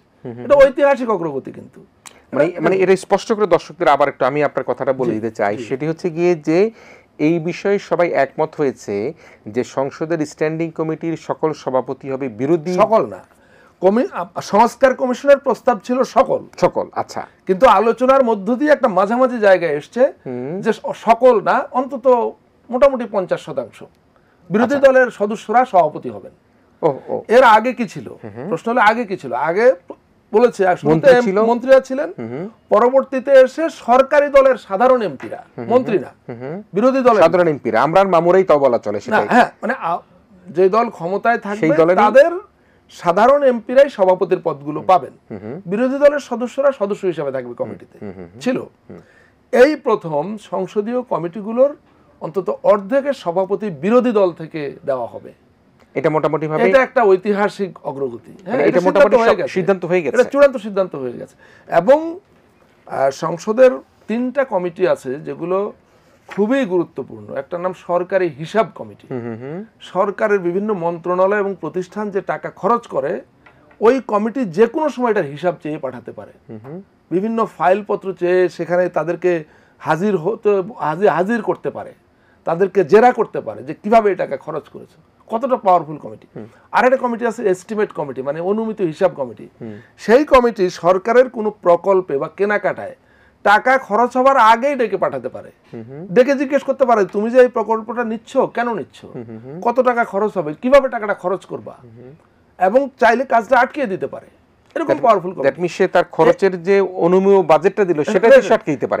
এই আরেকটা আছে সরকারি প্রতিষ্ঠান কমিটি, অর্থাৎ সরকারের যত প্রতিষ্ঠান আছে, ধরুন ডেসা, পিডিবি, বিআইডব্লিউটিসি, হ্যাঁ, এই ধরনের আপনার বিএসইসি, এই সমস্ত যে কোনো প্রতিষ্ঠানের যে কোনো কাজের বিষয়ে তারা জবাবদিহিতা চাইতে পারে। এই যে সিদ্ধান্ত হলো বিরোধী দলকে সভাপতি পদ দেওয়ার, এই 3টা কমিটির ব্যাপারে সুনির্দিষ্টভাবে সিদ্ধান্ত হয়েছে যে এই 3টা কমিটির সভাপতি আজকে প্রধান দলগুলো ছিল সবাই। হ্যাঁ, এটা আজকে সিদ্ধান্ত হয়নি, এই সিদ্ধান্তটা গত সপ্তাহে হয়েছে যে এই 3টা কমিটি বিরোধী দলকে দেওয়া হবে। 3টা কমিটির সভাপতি পদ বিরোধী দলকে দেওয়া হবে। অনেক বড় অগ্রগতি। নিশ্চয়ই নিশ্চয়ই। প্রিয় দর্শক, আমরা আবার আলোচনায় আরো আজকের অগ্রগতি কি সেটা বলি। এটা অনেক বড় অগ্রগতি, জাতি নিশ্চয়ই জানলে খুশি হবে। হাইকোর্টের স্থায়ী বেঞ্চ আমাদের প্রত্যেকটা বিভাগীয় পর্যায়ে গঠন করা হবে। এখন যে ধরেন সুনামগঞ্জের তাহিরপুর কিংবা মেহেরপুরের মুজিবনগর থেকে বা আপনার লক্ষ্মীপুর থেকে একটা মানুষকে তার রিট মামলা বা যে কোনো আপিল মামলায় হাজিরা দেওয়ার জন্য, আগাম জামিনের জন্য তাকে ঢাকায় আসতে হয় এবং দিনের পর দিন ঢাকায় ঘুরতে হয়, কোর্টের বারান্দায় ঘুরতে হয়। এই বঞ্চনা থেকে তাদেরকে রেহাই দেওয়ার জন্য প্রত্যেক বিভাগীয় পর্যায়ে হাইকোর্টের বেঞ্চ, স্থায়ী বেঞ্চ করার ব্যাপারে সবাই একমত হয়ে গেছে। একটা মানে বলা হয়েছে যে বিচার বিভাগের সঙ্গে পরামর্শ ক্রমে, বাট সবাই একমত যেটা করতে হবে। আরেকটা সিদ্ধান্ত হয়েছে যে উপজেলা পর্যায়ে কোর্ট, এখন তো উপজেলায় নাই জানো তো, কিছু উপজেলায় আছে অল্প কিছু, ওটাকে কি চৌকি আদালত বলে বোধহয়, কিন্তু দেশের 495টা উপজেলা, এই 495টা উপজেলার মধ্যে যে সমস্ত উপজেলা সদর উপজেলা, সেগুলো তো সদরের জেলা জজ আদালত আছেই, সেগুলো ছাড়া বাকি উপজেলাগুলোতে আদালত স্থাপন করা হবে এবং জজ সাহেবরা উপজেলা পর্যায়ে বসবেন এবং সেখানে বিচার আচার হবে। এই দুটা সিদ্ধান্ত খুবই গুরুত্বপূর্ণ সিদ্ধান্ত। এটা মানে মামলার জটটাকে কমিয়ে নিয়ে আসবে, হয়রানি, মানুষের হয়রানি লাঘব করবে। এইরকম বেশ গুরুত্বপূর্ণ অনেক সিদ্ধান্ত একমত হয়ে গেছে। আপনারা মনে করছেন এটা সম্ভব না, সম্ভব, খুবই সম্ভব। হ্যাঁ, কিছু জটিল বিষয় সামনে আছে, সেটা কি হবে, কতটুকু এক জায়গায় আসা যাবে। কোনগুলি জটিল মনে হয় আপনার কাছে? এর মধ্যে এখন পর্যন্ত ধরেন জাতীয় সংসদের উচ্চ কক্ষের নির্বাচন পদ্ধতিটা, যেটা কমিশন প্রস্তাব করেছে যে 100%, সেটা কোথায় গিয়ে কিভাবে দাঁড়াবে, এটা একটা। সংবিধান সংশোধনের পদ্ধতিটা কি হবে, যেটা আমি আপনাকে বলেছি যে একটা বিপুল সংখ্যক জনগণের আকাঙ্ক্ষা যে সংবিধান সংশোধনটাকে একটু কঠিন করা, যাতে করে ক্ষমতাসীনরা চাইলেই এটা সংশোধন করে ফেলতে না পারে। হ্যাঁ, আর হচ্ছে যে সাংবিধানিক প্রতিষ্ঠানগুলো নিয়োগ কিভাবে হবে, হ্যাঁ, এটা নিয়ে জাতীয় ঐক্যমত্য কমিশন বা সংবিধান সংস্কার কমিশন তারা ন্যাশনাল কনস্টিটিউশনাল কাউন্সিল নামে একটা বডির প্রস্তাব করেছিল। সেই কাউন্সিলের মাধ্যমে এইসব নিয়োগগুলো হবে, কিন্তু বিএনপি সহ কয়েকটি দলের এটার ব্যাপারে আপত্তি ছিল। সে কারণে কমিশন ওই সিদ্ধান্ত থেকে সরে এসছে যে এনসিসি বা ন্যাশনাল কনস্টিটিউশনাল কাউন্সিল করা হবে না।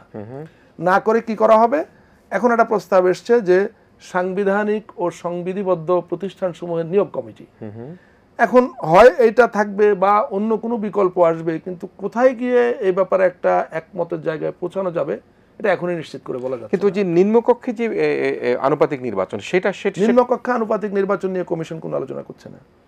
যারা দাবি তুলছে সেটাও কিন্তু আলোচনার মধ্যে আসবে না, এখন পর্যন্ত আসে নাই কেউ। হ্যাঁ, ঠিক, ঐক্যমত্য কমিশনের বৈঠকে কোনো দল এই বক্তব্য দিয়েছে, একাধিকবার দিয়েছে, কমিশন এটা নিয়ে কোনো আলোচনা করেনি। দর্শক, আমরা দেখেছি যে প্রফেসর ডক্টর ইউনূস বলছেন যে বাংলাদেশের ইতিহাসে একটি গ্রহণযোগ্য সুষ্ঠু নির্বাচনের উপহার তিনি দিবার চেষ্টা করবেন, এবং সেই সাথে আমরাও একমত। বাংলাদেশে গত ফ্যাসিজমের সময় সহ ইতিপূর্বে অনেকগুলো নির্বাচন হয়েছে যেগুলো বিতর্কিত নির্বাচন হয়েছে। সেই নির্বাচনের প্রধান যে চ্যালেঞ্জটি ছিল সেটি ছিল, যেমন আমরা গত নির্বাচনের সময় দেখেছি, মনির ভাই আপনারা তো নিশ্চয়ই আরও ভালো জানেন, তবু আমরা প্রশ্ন করার জন্য প্রশ্ন করতে হয়। আমি রামের নির্বাচন দেখেছি, দিনের ভোট রাতে হয়ে গিয়েছে দেখেছি, বিনা ভোটে 164 জন নির্বাচিত হয়ে যাওয়ার ঘটনাও আমরা দেখেছি। নানা রকম ইতিহাস বাংলাদেশের এই নির্বাচন ব্যবস্থাকে কলঙ্কময় করে তুলবার জন্য যে কালো দাগ, সেটি কিন্তু ফ্যাসিস্ট হাসিনা সরকার করে গিয়েছে। এখন সেটি কিন্তু আমরা দেখেছি যে দুজন প্রধান নির্বাচন কমিশনার গ্রেপ্তার হয়েছেন, তাদের বিরুদ্ধে মামলা হয়েছে। বলা হচ্ছে কোথাও কোথাও শতভাগ ভোট পড়েছে, মৃত মানুষ ভোট দিয়েছে, প্রবাসীরা ভোট দিয়েছে, শিশুরা ভোটের সিল মেরেছে। তো সে অবস্থা আসলে ভোটটা কিন্তু অ্যাকচুয়ালি প্রধান নির্বাচন কমিশন বা নির্বাচন কমিশনের বাইরেও কিন্তু ডিসিএসপি সহ নানা অংশীজন রয়েছে যারা এই নির্বাচনকে সুষ্ঠু সুন্দর করতে গুরুত্বপূর্ণ ভূমিকা পালন করে থাকে। আমরা দেখেছি এবারও প্রশ্নটি বড় হয়ে যাচ্ছে, তবুও একটু বলি দর্শকদের পরিষ্কার করবার জন্য। আমরা দেখেছি এবার শুধুমাত্র প্রধান নির্বাচন কমিশন বা কমিশনের নয়, অন্য অন্য ডিসিএসপিদের যেখানে যেখানে শতভাগ ভোট পড়েছে, ভোট জালিয়াতি হয়েছে, তার হিসাবে কিন্তু দুদক নানাভাবে জানবার চেষ্টা করছে। আপনি কি মনে করেন কিনা বর্তমান যে প্রেক্ষাপট চলছে, এই ডিসিএসপি বা এই প্রশাসন দিয়ে একটা নিরপেক্ষ নির্বাচন করা, যেটি মাননীয় প্রধান উপদেষ্টা তার আশাবাদ ব্যক্ত করেছেন, সম্ভব হবে কিনা? না, মানে এমন ঘোষণাও তো সরকার দেয়নি যে এই ডিসিএসপি বা এই প্রশাসন যেটা এখন আছে এটা বহাল রেখেই নির্বাচন করা হবে, এটা তো বলেনি। এখন পর্যন্ত যথেষ্ট সময় আছে। এটা ঠিক আপনার সঙ্গে আমি প্রথমে একমত হইনি যে রাষ্ট্রযন্ত্রের বিভিন্ন পর্যায়ে এখন পর্যন্ত সেভাবে শুদ্ধি অভিযান চালানো বা ফ্যাসিবাদের দোসর কিংবা এই সমস্ত অপরাধমূলক তথাকথিত নির্বাচন প্রক্রিয়ার সঙ্গে যারা ওতপ্রোতভাবে জড়িত ছিল তাদের সবাইকে চিহ্নিত করে তাদেরকে নিউট্রাল করা, নিষ্ক্রিয় করা বা দায়িত্ব থেকে সরানো কিংবা তাদের বিরুদ্ধে ব্যবস্থা নেওয়া, এই কাজটা এখনও ব্যাপকভাবে করা সম্ভব হয়ে ওঠেনি। এটা এত তাড়াতাড়ি এটা সম্ভব না, যদিও দরকারের সঙ্গে মানে এটার প্রয়োজনীয়তা নিয়ে কোনো দ্বিমত নাই, এটা খুবই প্রয়োজন, কিন্তু হয়ে ওঠে না নানা কারণে। কারণ যেটা আগেই বলেছি যে এমনভাবে সব কিছু ধ্বংস করে দিয়ে গেছে পলাতক ফ্যাসিস্ট যে আপনি কোথায় সর্বাঙ্গে ব্যথা মলম দিব কোথায়, ওষুধ দিব, হ্যাঁ ওষুধ দিব কোথায়। তো এরকম একটা অবস্থা। আর সরকার চেষ্টা করছে মাননীয় প্রধান উপদেষ্টার নেতৃত্বে এগুলোকে যতটুকু সম্ভব ঠিকঠাক করা। আরেকটা কথা একটু আগেই বলেছিলাম যে পাবলিক সার্ভিস কমিশন, এই কমিশনকে এমন দলীয়করণ করা হয়েছিল যে এই কমিশনের মাধ্যমে বিভিন্ন সার্ভিসে যাদেরকে নিয়োগ দেওয়া হয়েছিল এদের বড় অংশকেই তো কিভাবে বাছাই করা হয়েছিল এগুলো আপনি সবাই আমরা জানি। তারপরে যারা আগে থেকে চাকরিতে ছিলেন মানে জনপ্রশাসন, পুলিশ কিংবা অপরাপর সার্ভিসে, আমরা জানি যে যারা তুলনামূলক নিরপেক্ষ কিংবা ভিন্ন মতাবলম্বী তাদেরকে পদোন্নতি দেওয়া হয়নি, বাধ্যতামূলক অবসর দেওয়া হয়েছে, চাকরি ছেড়ে দিতে বাধ্য করা হয়েছে, নানাভাবে দমন পীড়ন চালানো হয়েছে। শুধুমাত্র যারা দলদাসের ভূমিকা অবতীর্ণ হয়েছিল, নির্লজ্জ দলীয় তাবেদারিতে অবতীর্ণ হয়েছিল, তাদেরকেই পদোন্নতি দেওয়া হয়েছে, তাদেরকেই গুরুত্বপূর্ণ পদ পজিশনে দেওয়া হয়েছে। সুতরাং এখন যারা দায়িত্ব নিয়েছে এই অভ্যুত্থানের পর মানে ফ্যাসিস্টের পলায়নের পর, তারা চাইলেও রাতারাতি একদল নিরপেক্ষ লোক খুঁজে এনে সব জায়গায় বসিয়ে দেবে সেটা সম্ভব না। আর বাছাই প্রক্রিয়াটাও এত সহজ না, চেষ্টা চলছে। আমি ব্যক্তিগতভাবে যতটুকু সরকারের সঙ্গে থেকে বুঝতে পারি যে নির্বাচনের আগেই যতটা সম্ভব এই বিষয়গুলোকে ঠিকঠাক করা, মানে হচ্ছে যে একটা নিরপেক্ষ প্রশাসন, নিরপেক্ষ পুলিশি ব্যবস্থা কায়েম করা এবং যাতে সঠিক নির্বাচন করবার ক্ষেত্রে এই যন্ত্রগুলো, রাষ্ট্রযন্ত্রের এই অংশগুলো ঠিকঠাক মতো অ্যাক্ট করে বা রোল প্লে করে, সেই পরিকল্পনা অনুযায়ী সেই ব্যবস্থা নেওয়া হচ্ছে। মানে আপনি ছোট্ট করে বলছিলেন যে এখনই তো বলা যাচ্ছে না ডিসিএসপি আসলে তখন কে থাকে না থাকে, দ্যাট মিনস তাহলে নির্বাচনে যখন না, আমি এখনই বলা যাচ্ছে, আমি বলছি এটা নিয়েই এদেরকে নিয়েই নির্বাচনে যাওয়া হবে, এটা এমন কোনো ঘোষণা তো দেওয়া হয় না। আমি ব্যক্তিগতভাবে যতটুকু জানি এগুলা রিশাফল করা, এগুলা পুনর্বিন্যাস করা, এগুলোর মধ্যে কোথায় কোথায় সমস্যা আছে সেগুলো ঠিক করা, পরিবর্তন করা, এই কাজগুলো চলমান আছে, পরিকল্পনা নেওয়া হচ্ছে এবং বাস্তবায়ন করা হচ্ছে। আরও ব্যাপকভাবে হয়তো বাস্তবায়ন করা হবে নির্বাচনের আগে। তো সেই অবস্থায় নিশ্চয়ই আমরা জানি যে সরকার একটা সুষ্ঠু নির্বাচন দেওয়ার চেষ্টা করবেন এবং আমরা আশাবাদী হয়ে বসে রয়েছি এবং আমরা কাঙ্ক্ষিত সময়ের মধ্যে যে আলটিমেটলি নির্বাচনটাই তো আমাদের মূল লক্ষ্য। মানে এই সরকার একটা অন্তর্বর্তীকালীন সরকার, একটা একটা ট্রানজিশন বা একটা গণতান্ত্রিক উত্তরণের মধ্য দিয়েই তো আমাদের এই পর্বের সমাপ্তি ঘটবে বা আমরা আরেকটা নতুন গণতান্ত্রিক পর্যায়ে যাব। তো সেখানে নির্বাচন ছাড়া তো সেটা সম্ভব না। নির্বাচনটাই তো আমাদের এই এখনকার যে ট্রানজিশন প্ল্যান, এটার আলটিমেট লক্ষ্য হলো নির্বাচন। এটা স্বাধীন ব্যক্তি হিসেবে আপনাকে একটা প্রশ্ন করতে চাই, সেটি হচ্ছে যে অনেকে বলে যে সরকারের ভিতরকার অনেকেই আছেন তারা নির্বাচনটাকে পিছিয়ে দিতে পারলে তারা মনে হয় যে কিছুটা খুশি হবেন। সেটি আপনি সরকারের ভিতরে আছেন, আপনার কাছে এরকম কোনো বোধ হয় কি? আমি খুশি হব না, এটা আমি আপনাকে নিশ্চিত করে বলতে পারি। কিন্তু এরকম কোনো আশঙ্কা যারা করে? আমি ঘুরে ফিরে একই জবাব দিব। ব্যক্তিগতভাবে আমি খুশি হব না, সেটা আমি আপনাকে নিশ্চিত করে বলতে পারি। সঙ্গে এটুকু বলতে পারি, আমি মানে যার অ্যাসিস্ট্যান্ট হিসাবে কাজ করি, মাননীয় প্রধান উপদেষ্টা, আমি দেখেছি, আমি সহ আমাদের সঙ্গে আলোচনায় তিনি সব সময় দ্রুত এই সংস্কার সহ এই বিচার প্রক্রিয়া এগুলো দ্রুত শেষ করে বা দ্রুত একটা পর্যায়ে নিয়ে নির্বাচনের মধ্য দিয়ে গণতান্ত্রিক উত্তরণের কথা তিনি অব্যাহতভাবে বলেন। আমি যেটা দেখি সেটাই আপনাকে এবং দর্শকদের জানালাম। আপনি আশাবাদ ব্যক্ত করেন যে মাননীয় প্রধান উপদেষ্টা যেভাবে চান যে ঘোষিত সময়ের মধ্যে নির্বাচনটা হয়ে যাক এবং একটা দেশের মধ্যে গণতান্ত্রিক প্রক্রিয়াটা সরকার ক্ষমতায় আসুক। এটা আশাবাদের ব্যাপার না, আমি আপনাকে তথ্যটা দিলাম। আমি আপনাকে তথ্য দিলাম যে আমি যা দেখি যা জানি সেটা আপনাকে জানালাম। মানে মাননীয় প্রধান উপদেষ্টা যে ভাষা বা তার সাথে, হ্যাঁ, তিনি সব সময় মানে গণতান্ত্রিক উত্তরণের কথা বলেন, নির্বাচনের দিকে যাওয়ার কথা বলেন, নির্বাচনে যাওয়ার আগে আমাদের যে কাজগুলো করা দরকার সংস্কার সহ এগুলো দ্রুত শেষ করার কথা বলেন, সেটাই আপনাকে জানালাম। জি, আমরা যদি একদম শেষের দিকে আসি, আমরা তো নিশ্চয়ই মানে আমার এই স্লোগানটা এখন আমার গা শিহরিত ওঠে। অনেক স্লোগান আছে, গতকালকে বলেছিলাম বুকের ভিতরে অনেক ঝড়, বুক পেতেছি গুলি কর। এই যে ছাত্রদের সেই আন্দোলন, সেই মাসে চলে এসেছি, দেখতে দেখতে 1 বছর কেটে গেল, এখনো তরতাজা সেই ফিরে দেখা সে জুলাইকে নিয়ে আপনি কি বিশেষ আলোচনায়? আমি তো দেশের বাইরে ছিলাম একটা লম্বা সময়, আপনি জানেন। আমি আমার বাবাকে হারিয়েছি, আমার বাবাকে বিদায় জানাতে আসতে পারিনি। এবং এই জুলাই অভ্যুত্থানকালে প্রায় নির্ঘুম রাতই কাটাতাম প্রায়, কারণ যখন ঢাকায় দিনের বেলা তখন নিউ ইয়র্কে রাতের বেলা। তো সারা রাত জেগে এগুলো দেখতাম, নিজের অ্যাক্টিভিটি করতাম, সোশ্যাল মিডিয়ায় যতটুকু আমাদের আরও কিছু নেটওয়ার্কিং আমরা করতাম। ফলে এভাবেই কেটেছে এবং প্রতিটা মুহূর্ত সেই মহেন্দ্রক্ষণের জন্য প্রহর গুনতাম। এবং তারপরে একটা অসম্ভব, যেটা মনে হতো একেবারেই অসম্ভব, আমি কেন, দেশের অধিকাংশ মানুষের কাছে মনে হতো এটা অসম্ভব, আর হয়তো কখনো হবে না। সেই অসম্ভবটা সম্ভব করলো আমাদের এমন একদল তরুণ কিশোর যাদের বেড়ে ওঠা ফ্যাসিবাদের ভেতরে, যাদের অন্য কোনো কিছু মানে অন্য কোনো গণতান্ত্রিক পরিবেশ দেখবার সুযোগ হয়নি, যাদের আওয়ামী মুজিববাদী বয়ানের বাইরে অন্য কোনো বয়ান শুনবার তেমন কোনো সুযোগ হয়নি। আমি যে একটু আগে বললাম মিরাকল, অলৌকিক, ব্যাপারটা ঠিক অলৌকিকের মতো। এখন বলে না যে অমুক ছাত্রলীগ করতো, তমুক ছাত্রলীগ করতো, এরা বেড়ে উঠেছে ছাত্রলীগের দৌরাত্মের মধ্যে, ছাত্রলীগের বাইরে আর কিছু দেখার সুযোগ এদের হয়নি। সেখান থেকে যে এই তরুণ কিশোরেরা তারা যে বিদ্রোহ করে বসলো, আপনি যে বললেন বুকের ভেতর অনেক ঝড়, বুক পেতেছি গুলি কর, বন্দুকের সামনে বুক পেতে দিল, শয়ে শয়ে জীবন দিয়ে দিল, এবং তাদের সেই রক্ত, সেই জীবন, সেগুলোর বিনিময়ে আমরা ফ্যাসিবাদ থেকে মুক্ত হয়েছি। আমরা যে যেখানে ছিলাম, দেশের ভেতরে বাইরে পৃথিবীর যে প্রান্তেই থাকি না কেন, আনন্দে আমরা সবাই কেঁদেছি সেদিন। এবং এক অসম্ভব ব্যাপার সম্ভব হওয়ার মধ্য দিয়ে আমার মতো বহু মানুষ দেশে ফেরার সুযোগ পেয়েছে। এবং দেশে ফেরার কিছুদিন পরে আমি আবার ফিরেও গিয়েছিলাম আমার পরিবারের কাছে। তারপর আমি আমার মাকে হারালাম, কিন্তু পার্থক্যটা হলো আমি আমার মাকে বিদায় জানাতে দেশে আসতে পেরেছিলাম, এবং সেটা জুলাই অভ্যুত্থানের কারণে সম্ভব হয়েছিল।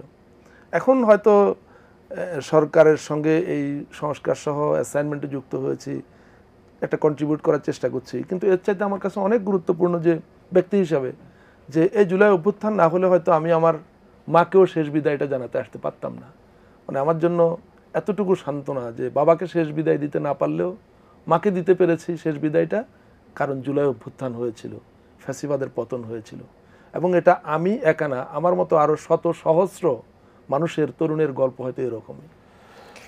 প্রিয় দর্শক, আমরা ফিরে দেখা এবং আমি আমাদের এই এই তরুণ কিশোর যারা নিজেদের জীবন দিয়ে, রক্ত দিয়ে, জীবন দেবার ঝুঁকি নিয়ে আমাদের মুক্ত করেছে, আমি আমৃত্যু এদের প্রতি, এদের হয়তো নানা কারণে নানা সমালোচনা হবে, কিন্তু আমি ব্যক্তিগতভাবে আমৃত্যু এদের প্রতি কৃতজ্ঞ থাকব। এবং আমি বিশ্বাস করি আমার মতো হাজারো লাখো মানুষ তাদের কাছে কৃতজ্ঞ থাকবে। ডেফিনেটলি আমাদের গত 16-17 বছরের যে সংগ্রাম, আমরা প্রত্যেকেই কম বেশি যুক্ত ছিলাম। শত শত মানুষ জীবন দিয়েছে, শত শত মানুষকে হত্যা করা হয়েছে, গুম করা হয়েছে, আমরা প্রত্যেকের কাছে কৃতজ্ঞ, প্রত্যেকের প্রতি আমাদের একই রকম অনুভূতি। কিন্তু জুলাই অভ্যুত্থান আমাদের কাছে অন্যরকম। জুলাই অভ্যুত্থান আমাদের কাছে এক সময় সে যেটা স্বপ্ন ছিল, সেটা এমন এক বাস্তবতা হয়ে আমাদের সামনে ধরা দিয়েছিল যেটাকে আমরা এক সময় সম্ভব মনে করতাম না। দর্শক, শেষ মুহূর্তের আলোচনায় আসলে খুবই আবেগ আপ্লুত হয়ে যেতে হলো। সেটি হচ্ছে এই জুলাইকে নিয়ে, ফিরে দেখা জুলাইকে যদি আমরা ভাবি, তাহলে আমরা বলতে হবে জুলাই আমাদের ঐক্যের প্রতীক, আমাদের রক্তের বন্ধন। জুলাই আমাদেরকে একতালে একলয়ে বাংলাদেশকে বিজয় গাথার দিকে এগিয়ে নেবার জন্য সহযোগিতা করেছে। জুলাইয়ের যোদ্ধাদেরকে সম্মান জানাই। যারা এই জুলাই শহীদ হয়েছেন তাদের আত্মার মাগফিরাত কামনা করি। যারা এখনও চিকিৎসা নিচ্ছেন তাদের দ্রুত আরোগ্য লাভ করুক, সেটা আমরা প্রত্যাশা করি। আমি যে কথা বলে শেষ করতে চাই সেটি হচ্ছে, মুক্তির আকাশে প্রতিবাদী সূর্য, তুমি সাইদ, তুমি মুগ্ধ। আমরা সাইদ, মুক্ত, আনাস এদের দিকে যদি তাকাই, ওয়াসিম, নাফিস এদের দিকে যদি তাকাই, যে ছেলেটি রিকশায় করে তাকে গুলিবিদ্ধ অবস্থা যখন হাসপাতালে নিয়ে যাওয়া হচ্ছিল, তখন আবার হাসপাতালের সামনে তাকে আঘাত করা হয়েছিল। যারা চিকিৎসার জন্য গুলিবিদ্ধ হয়ে হাসপাতালে যাচ্ছিল, একজন ব্যক্তির নির্দেশে সেখানে চিকিৎসা না দেবার জন্য নির্দেশ দেওয়া হলো। এই পুলিশের যে আগুন দিয়ে পুড়িয়ে দেওয়া হলো কিছু মানুষকে, সেখানে জীবিত মানুষও ছিল, সাভারের কথা বলছি। সব মিলিয়ে আমরা মনে করি জুলাই আমাদের ঐক্যের প্রতীক। সে ঐক্যের মধ্য থেকে আমরা অনৈক্যের কোনো সুর দেখতে চাই না। আমি জনাব মনির হায়দার আছেন, বিজ্ঞ সাংবাদিক, তিনি সরকারের সাথে কাজ করছেন। আমি মনে করি আমাদের পক্ষ থেকে অনুরোধ থাকলো, আজকে প্রধান যে রাজনৈতিক দলগুলো রয়েছে, বিএনপি বলি, জামায়াতে ইসলাম বলি, আমরা নতুন ছাত্রদের দল এনসিপি বলি, বাম দলগুলি বলি, গণ অধিকার বলি, সবাই মিলে কিন্তু ঐক্যবদ্ধভাবে একটা জায়গায় কিন্তু আমরা একমত আছে, সেটি হচ্ছে ফ্যাসিজমকে বাংলাদেশ আর কোনোভাবেই আশ্রয় প্রশ্রয় দেওয়া যাবে না। সেটি যদি আমরা একমত হয়ে থাকি, তাহলে কিন্তু আমরা অন্য সকল বিষয় একমত হয়ে জাতীয় নির্বাচন, গণতান্ত্রিক সরকার, সুষ্ঠু রাষ্ট্র ব্যবস্থাপনার দিকে যাব। জনাব মনির হায়দার ভাই, আপনাকে দারুণভাবে ধন্যবাদ জানাই। আপনি অনেক গুরুত্বপূর্ণ কথা বলেছেন, এবং বিশেষ করে জুলাইয়ের, ফিরে দেখা জুলাই বলতে গিয়ে আপনি যে আবেগ আপ্লুত হয়েছেন, আপনার বাবাকে হারিয়েছেন, আসতে পারেননি, সে কথা বলেছেন। প্রিয় দর্শক, আপনারা যারা তখন আমাদের সাথে ছিলেন, আপনাদের সবাইকে আমাদের আগামী অনুষ্ঠান দেখার আমন্ত্রণের মধ্যে দিয়ে আজকের মতো আমাদের ইসমানী মির্জাপুর শুভরাত্রি এখানে শেষ করছি। আপনারা ভালো থাকবেন, সবাই মিলে ভীষণ ভালো থাকবেন।